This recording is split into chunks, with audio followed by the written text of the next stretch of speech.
Welcome to Suman TV. నేను మీ నవీన్. ప్రస్తుతం నేను ఇపియాన్ పెయిన్ మేనేజ్మెంట్ సెంటర్లో ఉన్నాను. మనతో ఉన్నారు డాక్టర్ సుధీర్ ధార గారు. హాయ్ సార్, నమస్తే అండి. నమస్కారం.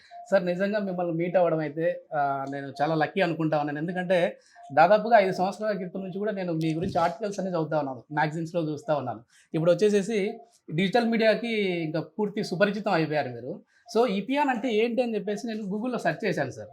సో గ్రీకులో నప్పిని తగ్గించే దేవత అని ఉన్నా. సో ఇక్కడ ఈ 4 రాష్ట్రాల్లో సౌత్లో నప్పిని తగ్గించే దేవుడిగా ఉన్నారు మీరు. సో చాలామంది కూడా అంటే చాలా వేలల్లో ఇప్పటికీ మనం సర్జరీలు చేశారు, ఆపరేషన్కి వెళ్ళకుండా అవసరం లేకుండానే ఒక ఇంజక్షన్తో ఎట్లా సాధ్యమవుతుంది సార్ ఇది? అదే ఇప్పటి వరకు కూడాను ఇప్పుడు మన ఇప్పుడు ఇన్నర వెంకటే గారు కూడా ఇప్పుడు ఆయన ప్రాబ్లం ఏంటంటే షోల్డర్లో ఒక మజిల్ కట్ అయింది. ఓకే. వయసు రీత్యా చాలా మందికి మోకాలు నొప్పులు కానీ, షోల్డర్ పెయిన్ కానీ, స్పైన్ పెయిన్ కానీ, ఇతర వేరే వేరే జాయింట్స్ నొప్పులు రావడం సహజం. 45 ఏళ్ళు దాటిన తర్వాత అందరికి వస్తుంటాయి. సో ఇంతకు ముందు వరకు ఉన్న ట్రీట్మెంట్ ఆప్షన్స్ ఏంటంటే ఆ జాయింట్ని తీసేయడం, కొత్త జాయింట్ పెట్టడం, లేదంటే ఆ జాయింట్ని ఓపెన్ చేసి కుట్టడం. సో ఇవి జరుగుతుండేవి. దీనివల్ల చాలా ప్రాబ్లమ్స్ ఉండేవి, దీనివల్ల కాంప్లికేషన్స్ ఉండేవి, దీనివల్ల ఫెయిల్యూర్స్ కూడా ఉండేవి. ఇప్పుడు కొత్తగా వచ్చిన ట్రీట్మెంట్ ఏంటంటే మీరు ఏ జాయింట్ అయితే దెబ్బతినిందో ఆ జాయింట్ మీరు పరీక్ష చేసి స్కానింగ్ చేసుకొని ఇక్కడున్న ఈ మిషన్లో చూసి ఎక్కడైతే ఇంజురీ అయింది, ఎక్కడైతే కట్ అయింది, ఎక్కడైతే డ్యామేజ్ అయింది కనుక్కొని అక్కడ మన బ్లడ్లోని ఓన్ ప్లేట్లెట్స్ ఉంటాయి. ఆ ప్లేట్లెట్స్ మీద గ్రోత్ ఫ్యాక్టర్స్ ఉంటాయి. ఆ గ్రోత్ ఫ్యాక్టర్స్ని చిన్న ఇంజెక్షన్ తోటి ఈ స్కానింగ్ పద్ధతిలో కనుక్కొని ఆ మజిల్ అయితే ఏదైతే కట్ అయిందో, లేదంటే మోకాలు అయితే మోకాల్లో గుజ్జు ఎక్కడైతే అరిగిందో అక్కడ ఆ సెల్స్ని వదలడం ద్వారా మళ్ళీ కంప్లీట్గా రికవర్ అవుతుంది అనమాట. ఇది ఒక 30-40 సంవత్సరాల క్రితమే ఉంది, కానీ దీన్ని ఫేమస్ చేయలే, పాపులర్ చేయలే. ఇది నేను 2017లో దీని మీద చాలా రీసెర్చ్ చేసి ఈ ట్రీట్మెంట్ తోటి మనం ఈ ఆపరేషన్లన్నీ ఆపే ఆస్కారం ఉంటుంది. ఇప్పుడు వెంకటయ్య గారు ఉన్నారు, ఆయనకి ఆపరేషన్ అంటే ఇష్టం లేదు, ఎవరికి ఇష్టం ఉండదు. నిన్ను ఆపరేషన్ చేస్తాను, ఆపరేషన్ థియేటర్లో కోసం అంటే ఎవరు మనం భయపడతాము, సెకండ్ ఒపీనియన్కి వెళ్తాం. ఇప్పుడు ఎవరు కూడా ఆపరేషన్ గురించి ఆలోచించాల్సిన అవసరం లేదు.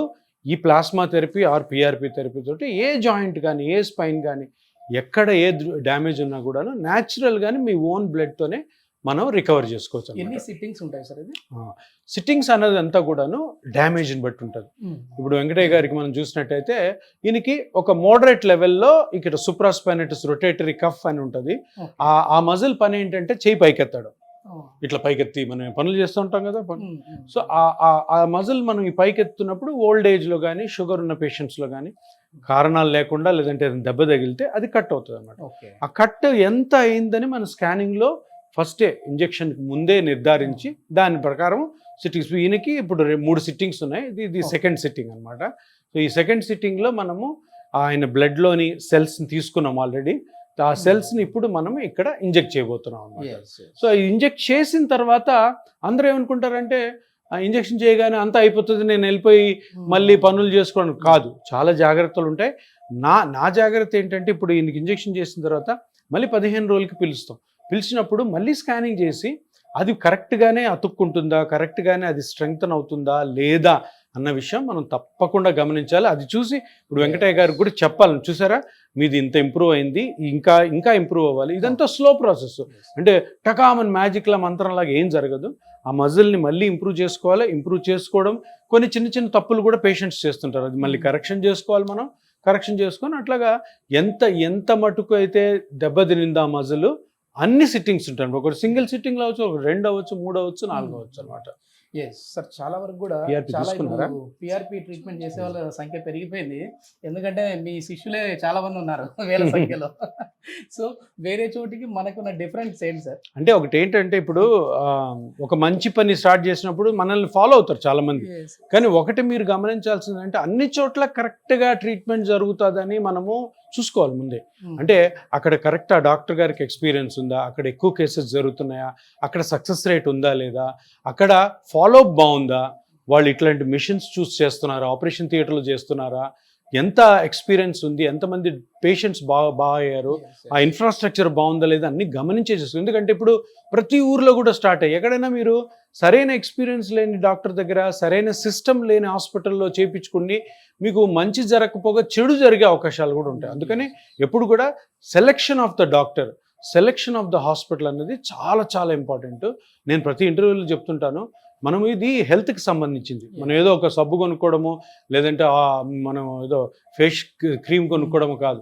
సో మనం ఎప్పుడు కూడా హెల్త్ గురించి ఏదన్నా ప్రొసీజర్ చేయించుకోవాలనుకున్నప్పుడు చాలా చాలా జాగ్రత్తగా ఉండాలి. ఒక 4-5 అడగాలి. అడిగిన తర్వాత ఆ డాక్టర్ గారిని కలిసినప్పుడు మీకు కూడా కాన్ఫిడెన్స్ రావాలి. ఓకే, ఈ డాక్టర్ గారు చేయగలరు, ఈయన దగ్గర అంత ఎక్స్పీరియన్స్ ఉంది అని నమ్మి అటువంటి ప్లేసెస్లో చేసుకోండి. ఏదో మా ఇంటి దగ్గర ఉంది, మా వీధిలో ఉంది, మా హాస్పిటల్లో 2 ఉన్నాయి, వాళ్ళు కూడా చేస్తున్నారు కదా అని దీన్ని చేయడం వల్ల మీకు చెడు జరగచ్చు. ప్లస్ ఆల్సో ఈ ట్రీట్మెంట్ మీద నమ్మకం పోతుంది జనాలు. అందుకని చాలా జాగ్రత్తగా ఉండాలి. ఒకసారి లైవ్ లో ట్రీట్మెంట్ ఎట్లా ఉంటుంది చూద్దాం సార్. వెంకటయ్య గారు ఇప్పుడు మనకి ఇది 2వ సిట్టింగ్ కదా. Okay, platelet rich plasma. ఇప్పుడు ఇక్కడ చూసారా వెంకటయ్య గారి బ్లడ్ లోంచి తీసిన పిఆర్పి అనమాట. కింద ఎర్రగా ఉన్నదేమో ఆర్బిసి, అది మనకు అవసరం లేదు. పైన ఎల్లోగా ఉంది చూడు, ఎల్లోది కూడా అవసరం లేదు. ఎల్లోకి రెడ్కి మధ్యలో ఉంది చూసారా, అది అనమాట పిఆర్పి. ఇప్పుడు దాన్ని నేను పికప్ చేస్తాను. అలా నీడిల్ అక్కడ వరకు పోయి. సో ఇప్పుడు ఇది వెంకటయ్య గారి బ్లడ్లోంచి తీసిన పిఆర్పి అనమాట, ఆర్ ప్లాస్మా అనొచ్చు, గ్రోత్ ఫ్యాక్టర్ థెరపీ కూడా అనొచ్చు. సో ఇది ఇప్పుడు ఎక్కడైతే ఆయన మజిల్, నేను ఒకటి చెప్పాను సుప్రాస్పైనైటిస్ అని, రొటేటరీ కఫ్ అని, ఆ మజిల్ ఎక్కడైతే బ్రేక్ అయిందో అది చూపిస్తాను మీకు. అక్కడ దీన్ని రిలీజ్ చేయాలి. ఎక్కడంటే అక్కడ రిలీజ్ చేశారనుకో వేస్ట్ అయిపోతుంది. తప్పకుండా ఈ గ్రోత్ ఫ్యాక్టర్ కణాలు ఆ మజిల్ కట్ అయిన చోటే రిలీజ్ చేయాలా. అది చాలా చాలా కీలకం. దానికి సంబంధించిన మెషిన్స్ ఇక్కడ చూడండి, దీన్ని సోనోసైట్ పిఎక్స్ మెషిన్ అంటారు. ఇది మన ఇండియాలోనే ఫస్ట్ టైం వచ్చింది. ఇప్పటి వరకు వేరే హాస్పిటల్స్ ఎక్కడ లేదు. చాలా కాస్ట్ మిషన్. ఎందుకు అంటే ఈ మిషన్లో ఆ మజిల్ ఎక్కడ కట్ అయిందో కరెక్ట్ ప్లేస్ మనకు చూపిస్తుంది. సో ఎక్కడంటే అక్కడ వేయకూడదు, కరెక్ట్గా అక్కడే వేయాలి. దీంట్లో కొన్ని లక్షల కణాలు ఉంటాయి. ఈ కణాలన్నీ వేస్ట్ కాకూడదు. ఇది నార్మల్ మజిల్ దగ్గర పడితే మొత్తం వేస్ట్ అవుతుంది. అందుకని ఏ విధమైన సైడ్ ఎఫెక్ట్ లేకుండా ఈ బ్లడ్లోని కణాలు ఆ క్రాక్ అయిన పార్ట్లో రిలీజ్ చేయడం మీకు చూపిస్తాను. మీరు ఇప్పుడు చూస్తున్నారా మజిల్ అక్కడ కొంచెం కొంచెం బ్లాక్గా కొంచెం కొంచెం వైట్గా కనపడుతుంది చూసారా, ఆ బ్లాక్ పార్ట్ కట్ అయిన పార్ట్ అనమాట. ఫ్రీజ్ చూపించు, నల్లది బ్లాక్ పార్ట్ కింద కింద కింద అది నల్లది. పైన వైట్గా ఉంచండి, అది నార్మల్ అనమాట. ఎక్కడైతే బ్లాక్గా ఉందో అది మన క్రాక్ అయిన పార్ట్ అనమాట. ఇప్పుడు మన సెల్స్ కరెక్ట్గా ఆ బ్లాక్గా ఉన్న సర్ఫేస్ మీద మట్టుకే వదలాలన్నమాట.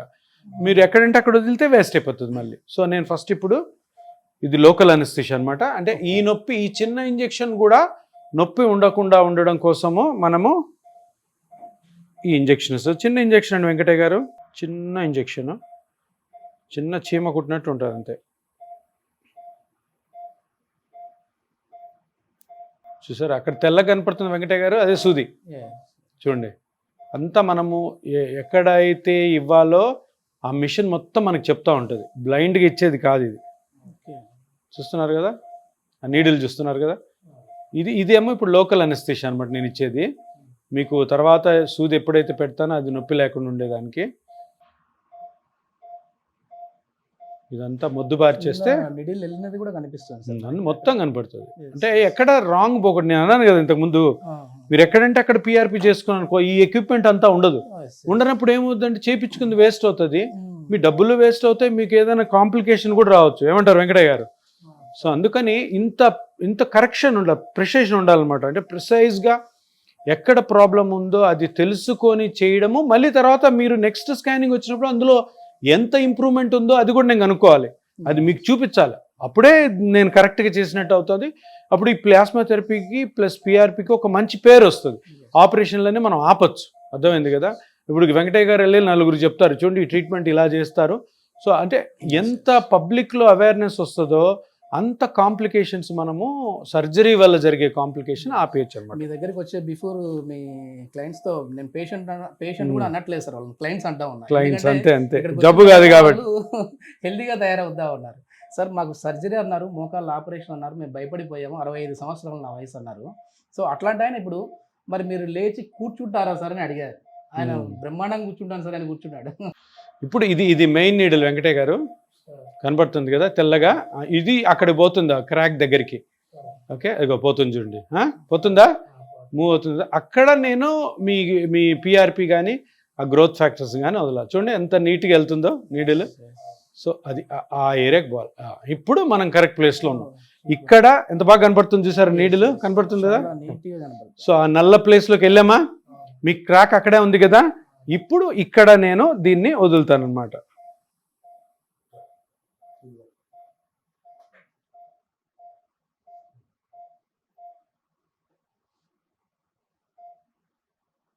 ఇది మీ పిఆర్పి. ఈ పిఆర్పిని కరెక్ట్గా అక్కడ వదిలి వచ్చేసేయడం, ఇంకా మనం వేరే పనే లేదు. ఇంకా అది చూసుకుంటుంది అనమాట. మీ బ్లడ్లో సెల్స్ ఉంటాయి కదా, ఆ సెల్స్ ఎట్లా పని చేయాలి, దాన్ని ఎట్లా హీల్ చేయాలా అని చూసారా. ఇప్పుడు చూడండి నీడిల్ కనపడుతుంది. ఓకే, ఇప్పుడు ఇంజెక్ట్ చేస్తున్నాను. చూసారా కదులుతుంది చూడండి. ఇంజెక్ట్ చేస్తుంటే కదులుతుంది, అది లావ్ అవుతుంది. అంటే అక్కడికి మన గ్రోత్ ఫ్యాక్టర్స్ అన్నీ రిలీజ్ అవుతున్నాయి అనమాట. చూడు నీడిల్ కలుపుతున్నాను. సో అదంతా స్ప్రెడ్ చేపిస్తున్నాను అక్కడ. చూసారా టిష్యూ కూడా కలుగుతుంది. మీకు ఏం నొప్పి లేదు కదా? ఏముండదు, మీకు మత్తు ఇచ్చేసాను కదా. ఎంత చిన్న సూది కాబట్టి మీకు ఏం తెలియదు. సో ఈ నెక్స్ట్ టైం వచ్చినప్పుడు ఈ ఇంజెక్షన్ ఏదైతే చేశానో దాని ఎఫెక్ట్ ఈ స్కానింగ్లో తెలుస్తుంది అనమాట. పిఆర్పి ఆ లిక్విడ్ వెళ్ళేది కూడా కనిపిస్తుంది సార్ మొత్తం. అంటే మరి అదే కదా ఇంపార్టెంట్. ఆ టెక్నిక్ అందరికి రాదు. అప్పుడు ఏమవుద్దంటే ఎక్కడంటే అక్కడ వదిలేస్తారు. కరెక్ట్ సమాధానం ఇప్పుడు దొరికింది అనుకుంటా ఉన్నాను సార్ నాకు. అంటే బయట వేరే పిఆర్పి సెంటర్లు ఉన్నాయి కదా, అక్కడికి ఇక్కడికి డిఫరెన్స్ అంటే తెలుస్తా ఉంది. ఎక్స్పీరియన్స్ ఏంటంటే ప్రతిరోజు నేర్చుకుంటా ఉంటాం. డాక్టర్లు అన్నాక నాకు మొత్తం తెలిసేసని ఎవరు అనుకోకూడదు. ప్రతిరోజు నేర్చుకోవాలా. ఇప్పుడు వెంకటయ్య గారికి ఓవరాల్గా ఆయన నన్ను నమ్మి వచ్చినందుకు నేను ఆయనకు మంచి చేయాలంటే నేను రోజు చదవాలి, రోజు నేర్చుకోవాలి. నేను పేషెంట్స్ మీద నేర్చుకోవాలి. పేషెంట్స్తో ఇప్పుడు ఈరోజు చేస్తాను, వెంకటయ్య గారికి నొప్పి కొంచెం తగ్గలేదు ఏంటన్నది నేను మళ్ళీ దాని మీద రీసెర్చ్ చేయాలన్నమాట. సో అట్లాగా సార్ కొద్దిమంది నాకు తెలిసిన వాళ్ళను నేను అడిగినప్పుడు పిఆర్పికి వెళ్ళినప్పుడు పిఆర్పి ఎందుకు మళ్ళీ అది ఇన్సూరెన్స్ ఉండదేమో, మనకు సర్జరీ అయితే ఇన్సూరెన్స్ అయిపోద్ది కదా అని అనుకుంటా ఉంటారు. మనకి ఇన్సూరెన్స్ కవరేజ్ ఉందా సార్? ఫస్ట్ ఆఫ్ ఆల్ ఒక విషయం చెప్తాను, అందరు గుర్తుపెట్టుకోండి. హెల్త్కి సంబంధించిన ఏ ట్రీట్మెంట్ అయినా డబ్బులతో ముడిపెట్టకండి. అంటే ఇన్సూరెన్స్ ఉందని చెప్పి ఆ పెద్ద పెద్ద ఆపరేషన్లకు వెళ్ళడం వల్ల మీకు చెడు జరిగే అవకాశాలు ఉంటాయి. సో న్యాచురల్గా జరిగే ట్రీట్మెంట్లను తీసుకోవడం ఇప్పుడు చాలా మంచిది అనమాట. అందుకనే ఇన్సూరెన్స్ ఉందా లేదా అన్నకంటే మనం ఏ ట్రీట్మెంట్ సేఫ్, ఏ ట్రీట్మెంట్ ఎఫెక్టివ్ అని మనం ఫస్ట్ కనుక్కోవాలి. దాని తర్వాత మీరు అడిగిన ఇన్సూరెన్స్ మనం ట్రై చేసాం. దగ్గర 10-15 కంపెనీలు ఇన్సూరెన్స్ మనకి తెచ్చుకోగలిగాం మన హాస్పిటల్కి క్యాష్లెస్. కొన్నిటికి రాదు, రాని వాటికి రీఎంబర్స్మెంట్ చేస్తాం. ఇన్సూరెన్స్ ఉంది 10-15 ప్రైవేట్ ఇన్సూరెన్సెస్ ఉంది. సో అది అవైల్ చేసుకోవచ్చు మనం. లేని వాటికి మనము ఇది రీఎంబర్స్మెంట్ పెట్టుకోవచ్చు. బాగున్నారు కదా, ఏమి ఇబ్బంది లేదు కదా. మొత్తానికి పిఆర్పి థెరపీ చూసారు కదా అంతా. పిఆర్పి థెరపీకి బాగుంటుంది, ఇంకా బాగుంటుంది. Very good. మీరు ఫస్ట్ టైం ఎప్పుడు వచ్చారండి? అంటే మామూలుగా ఇది ఎన్నో సిట్టింగ్? 16వ తారీఖు వచ్చిందండి. ఓకే, పోయిన నెలలో 16వ తారీఖు వచ్చినప్పుడు కొంచెం నాకు హార్ట్ బాపత కూడా కొంచెం ఆయాసం ఉండేది. అది కూడా చాలా మట్టుకు తగ్గింది. Very good. అంతకుముందు పంపింగ్ తక్కువ ఉండే గుండెకి, పంపింగ్ కూడా పెరిగింది ఇప్పుడు. Very good. నొప్పి తగ్గింది కాబట్టి పంపింగ్ కూడా పెరుగుతుంది. ఒక ధైర్యం వచ్చింది మీలో, కాన్ఫిడెన్స్ వచ్చింది. గుడ్ గుడ్, బాగున్నారు. ఓకే బాబాయ్, మీరు ఎవరికైనా రెఫర్ చేస్తారా? అంటే సర్జరీ వరకు అవసరం లేకుండా పిఆర్పి బాగుంటుందని చెప్తా మా మిత్రులు చాలా మంది ఉన్నారు, ఒక 5-6. ఇట్లాంటిదే కాకుండా 20కి ఎన్నుపోసు దగ్గర. ఇప్పుడు వెంకటయ్య గారు ఇక్కడికి రావడం వల్ల ఆయనకి అన్ని కూడా తెలిసాయి. తుంటికి తర్వాత వెన్నుపూసకు కూడా చేస్తారని. సో అట్లాగా ఒకరి నుంచి ఒకరికి ఇది సింపుల్ చిన్న ఇంజెక్షన్తో చేసేది కాబట్టి జనాలు నచ్చుతుంది. పబ్లిక్ డిమాండ్ ఇప్పుడు ఆపరేషన్ మాకొద్దు, మాకు ఇదే కావాలని ఆ డాక్టర్స్, ఆర్థో డాక్టర్స్ని కూడా అడుగుతుంటే వాళ్ళు కూడా ఆర్థో డాక్టర్స్ అరే కరెక్టే కదా, అంత పెద్ద ఆపరేషన్ చేసి ఎందుకు వాళ్ళని ఇది చేయాలా? 5-6 నెలల నుంచి ఆలోచిస్తున్నాను దీని గురించి. ఏజ్కి పోదాం. మా ఫ్రెండ్ ఒక ఆర్థోపెడిక్ ఉండే, ఆయన కాడికి వెళ్ళా. ఆయన ఎక్సర్సైజ్ చేయండి అని ఎక్సర్సైజ్ చెప్పిండు. దానివల్ల ఉపయోగం అనిపించలే నాకు. సర్జరీ ఏమైనా చెప్పారా బాబాయ్ మీకు? సర్జరీ చెప్పలేదు, ఎక్సర్సైజ్ చేయండి అన్నాడు. కానీ ఎన్ని రోజులు చేసినా లైవ్ లో చూసి డాక్టర్ గారు చెప్తుంటే ఈయన వచ్చా. వెంకటయ్య గారికి ఇంకొకటి ఆపరేషన్ కూడా ఎందుకు చెప్పలేదంటే ఇంకా హార్ట్ ప్రాబ్లం ఉంది. సో ఇప్పుడు హార్ట్ ప్రాబ్లం ఉన్నప్పుడు సర్జన్స్ కూడా అంత ఈజీగా చేయరు. వద్దులే నువ్వు ఎక్సర్సైజ్ చేసుకుని, ఎక్సర్సైజ్ చేసుకుంటే నీకు ఆల్రెడీ అది కట్ అయిన మజిల్ ఇంకా కట్ అవుతుంది. ఇప్పుడు షర్ట్ని పట్టుకొని లాగామనుకో చిరిగిపోయిన షర్ట్ మీద ఇంకా. సో అందుకని ఇటువంటి వాళ్ళకి ఇది ఇంకా వరం అన్నమాట. మెయిన్ ఏంటంటే సార్ ఇప్పుడు 60+ ఉన్న వాళ్ళకి ఇంకా చాలా బెస్ట్ సార్. చెప్పు 3 బాబాయ్. స్టంట్లు వేసారు కాబట్టి నేను నీకు చేయరు ఆపరేషన్, ఎందుకంటే రిస్క్ ఎక్కువ ఉంటుంది కదా. ఆపరేషన్ మత్తి ఇవ్వడము, పెద్ద ఆపరేషన్ 3-4 గంటలు చేయాలా, దాని తర్వాత రికవరీ ఇవన్నీ. కోసం వచ్చేసాను. ఉమ్. అది కూడా చూసి లైవ్ లో ఇక్కడికి వచ్చి ఆ రోజే చేయించుకొని వెళ్ళా. ఓకే ఓకే బాబాయ్, థ్యాంక్ యూ బాబాయ్, థ్యాంక్ యూ సార్. Right అంటే నవీన్, Hmm. నీకున్న డౌట్స్ మొత్తం నేను లైవ్ లో నీకే చూపించి క్లియర్ చేస్తా అని చెప్పేసి ఇన్వైట్ చేసినందుకు థ్యాంక్స్ అండి. Thank you very much.